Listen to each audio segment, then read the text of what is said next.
اب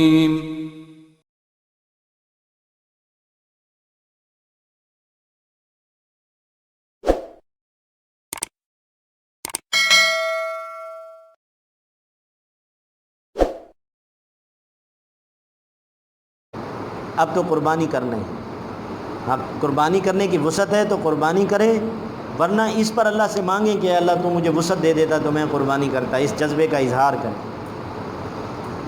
پھر شوق سے قربانی کرنا، قربانیوں کو اپنے ہاتھ سے پالنا، اگر اچھا سے اچھا جانور نہیں خرید سکتے تو کم از کم مریل سے مریل نہ خریدیں، درمیانے قسم کا جانور خریدنا، پھر اس کو اپنے ہاتھ سے پالیں تو یہ زیادہ ثواب ہے۔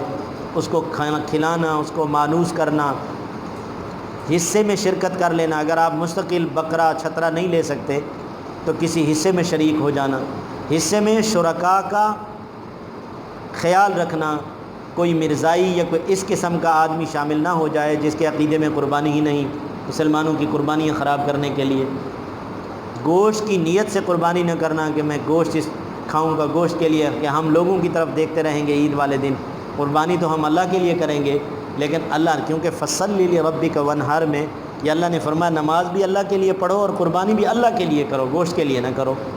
اس لیے بعض فقہا نے لکھا ہے کہ شرکاء میں سے کسی ایک نے گوشت کی نیت کر لی تو مشترکہ جانور میں سب کی قربانی ٹھیک نہ ہوگی، اس لیے احتیاط سے شرکاء کا احتیاط سے جہاں آپ شریک ہو رہے ہیں ان کی پوری تفتیش کی جائے۔ اور بڑے جانوروں میں 7 حصے ہیں، ہر ایک حصہ ایک آدمی کی قربانی ہے، اپنی قربانی بھی کر سکتے ہیں، یہ نہیں کہ گھر میں ایک آدمی قربانی کرے گا، یہ بھی رواج پڑ چکا ہے۔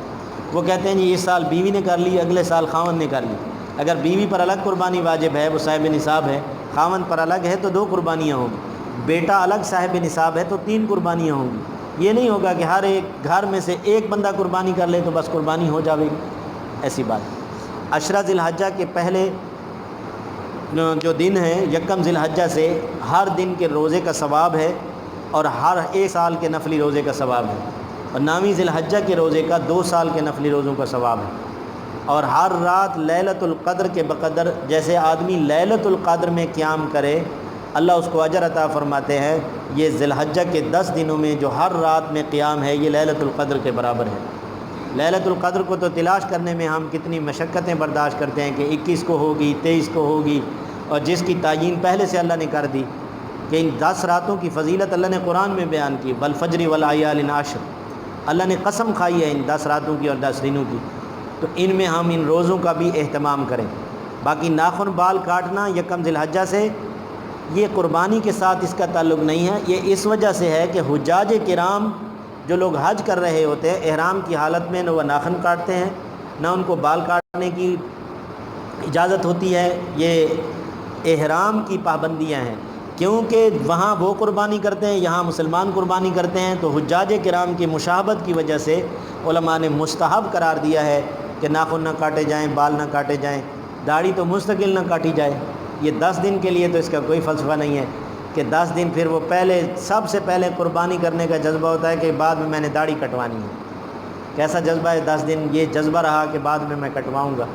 تو یہ بال کاٹنا نہ کاٹنا یہ قربانی کے ساتھ اس کا کوئی تعلق نہیں ہے کہ قربانی ہوگی یا نہیں ہوگی۔ یہ لوگوں کے ایسے فلسفے ہیں کہ ناخن کاٹ لیے تو قربانی نہیں ہوگی، یہ استحباب کے درجے میں ہے، نہ کاٹے تو حاجیوں سے مشابہت ہو جائے گی اور یہ مستحب ہے۔ اگر کوئی بندہ قربانی کر رہا ہے اگر اس نے کاٹ لیا تو نہ کوئی گناہ ہے اور نہ اس کی قربانی کے ثواب میں کوئی کمی آئے گی، یہ مستحب عمل چھوڑا ہے، مستحب کے چھوڑنے پر کوئی گناہ نہیں ہے، یہ بھی بات ذہن میں رکھیں۔ اسی طرح جو ہے بعض ساتھی یہ مسئلہ پوچھتے ہیں کہ حصے کم ہیں 7 سے حصے کم ہونے کا مطلب یہ ہے کہ حصے کا کسر نہ ہو، کسر کا مطلب یہ ہے کہ حصہ ٹوٹے نہ۔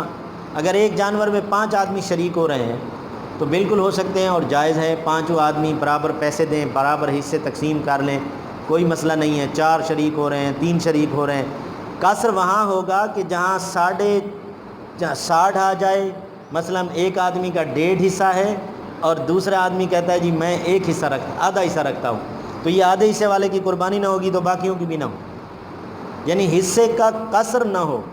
7ویں حصے سے مراد یہ ہے کہ 7ویں حصے سے کم نہ ہو، کسی کا حصہ مکمل حصے سے کم نہ ہو، ایک آدمی 2 حصے رکھ رہا ہے، ایک آدمی 3 حصے رکھ رہا ہے، یا سارے افراد برابر تقسیم کر رہے ہیں تو ان کا ایک ایک حصہ تو پورا ہے، اوپر کسر آتا ہے تو اس کا کوئی مسئلہ نہیں۔ یہ بھی مسئلہ ذہن میں رکھ لیں۔ باقی جانور کے دیکھنے میں تھوڑا بہت جانور لنگڑاتا ہے، کان تھوڑا سا کٹا ہوا ہے۔ جانور کے جو 2 عضو ہیں، جیسے 2 کان ہیں، 2 سینگ ہیں، ان میں سے اگر تہائی سے زیادہ کان کاٹا ہوا ہے پھر تو جانور میں عیب شمار ہوگا۔ اگر تیسرے حصے سے اس کان کی دوسرے کان کی پیمائش کر لی جائے، تیسرے حصے سے کم کان کاٹا ہوا ہے یا تھوڑا سا کٹ لگا ہوا ہے تو قربانی میں کوئی کباہت نہیں۔ ایسے دم ہے، ایسے ٹانگ میں کوئی ایسا فریکچر ہے کہ مذبح خانے تک ذبح کرنے والی جگہ تک جانور چل کے جا سکتا ہے تو اس کی قربانی جائز ہے۔ بکرا اور یہ جو چھترا ہے جسے کہتے ہیں، 6 ماہ کی عمر ہو اور ایسا لگتا ہو جیسے سال کا ہو، اس کی بھی قربانی جائز ہے۔ ویسے اس کی عمر سال کا ہونا ضروری ہے۔ اور بڑا جانور گائے، بھینس کی قربانی بھی جائز ہے۔ آج کل ایک کلپ چل رہا ہے، وہ غیر مقلد کہتا ہے جی قرآن سے ثابت نہیں ہے، 4 جانوروں کی قربانی قرآن سے ثابت ہے اور باقی جو ہے وہ قرآن سے ثابت نہیں ہے، قیاس سے ثابت ہے۔ بھینس کی قربانی ثابت نہیں ہے، بڑا زور شور لگایا جاتا ہے، کبھی جو ہے قربانی کے ایام پر جھگڑا کیا جاتا ہے۔ یہ نئے فلسفے کچھ لوگ مشہور ہونے کے لیے کرتے ہیں کہ ایسا کام کر دو جس میں شہرت ہو۔ کبھی گھوڑے کی قربانی کا جواز پیش کیا جاتا ہے، جی گھوڑے کی قربانی بھی جائز ہے، یہ کی جائے، گھوڑا حلال ہے۔ ایسے مسئلے لوگ بھی دلچسپی لیتے ہیں ایسے مسئلوں میں، حالانکہ ان مسئلوں کی ضرورت تو نہیں ہوتی جو کیلو کال کے ہوں اور چسکے لینے کے ہوں۔ جو ہم ضروری مسائل نہیں پوچھتے۔ وہ ایک ساتھی کہہ رہا تھا کہ مجھے فون آیا کہ ایک مسئلہ پوچھنا ہے۔ میں نے کہا جی بتائیں کیا پوچھنا ہے؟ مفتی صاحب تھے، کہتے ہیں جی پوچھنا یہ ہے کہ جو ابراہیم علیہ السلام کے پاس فرشتے مہمان بن کے آئے تھے، قرآن میں آتا ہے 26ویں پارے میں، پھر انہوں نے ان کے لیے بچھڑا ذبح کیا تھا۔ جو انہوں نے کہا جی واقعی قرآن میں آیا ہے کہ انہوں نے بچھڑا ذبح کر کے بھون کر کے ان کے سامنے رکھا، وہ خوف زدہ ہو گئے، اور ابراہیم علیہ السلام کیونکہ وہ کھاتے نہیں تھے، فرشتے پیچھے ہونے لگ گئے۔ تو کہتا ہے یہ پوچھنا تھا اس بچھڑے کی کھال ابراہیم علیہ السلام نے کس کو دی تھی؟ یہ مسئلہ پوچھنا۔ اب اس مسئلے کی ضرورت ہے کہ جو ابراہیم علیہ السلام نے آج سے صدیاں پہلے وہ بچھڑا ذبح کیا تھا، کہتا ہے یہ مسئلہ پوچھنا ہے اس بچھڑے کی کھال اس نے کس کو دی تھی، یہ مسئلہ پوچھا جائے۔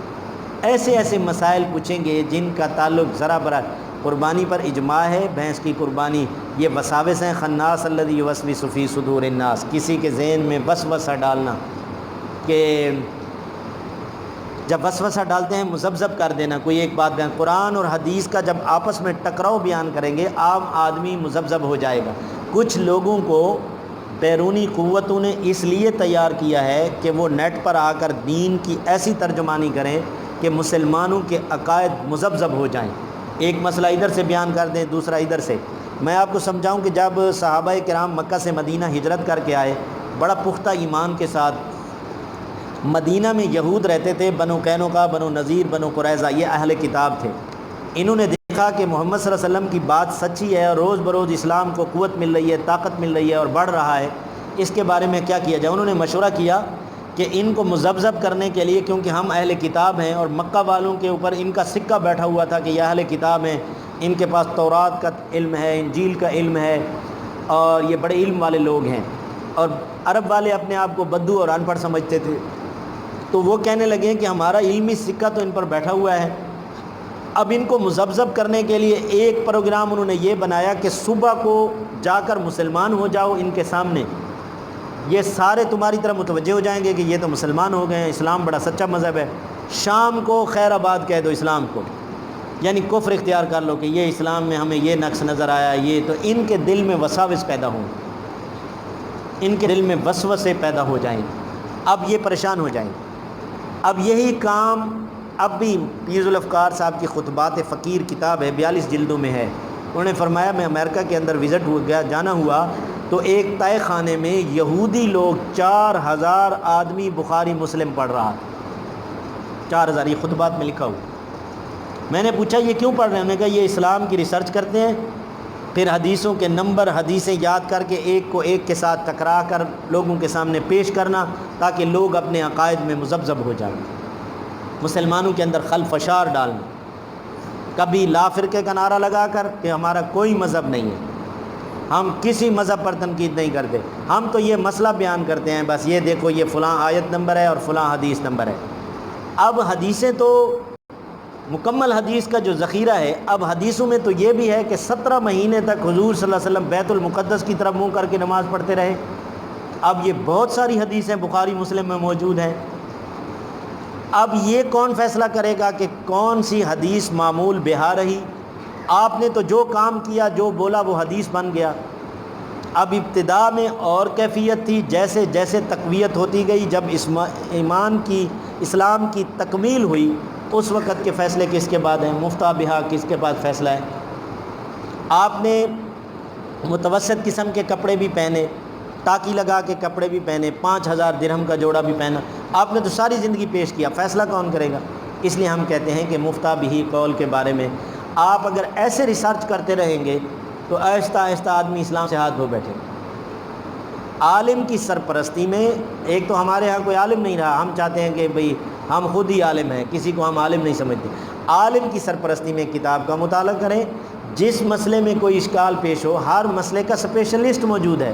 آپ کہتے ہیں جی میں نے بہت سارے مولویوں سے پوچھا، مجھے تو کسی نے جواب نہیں دیا۔ ہر مولوی کا شعبہ ہے۔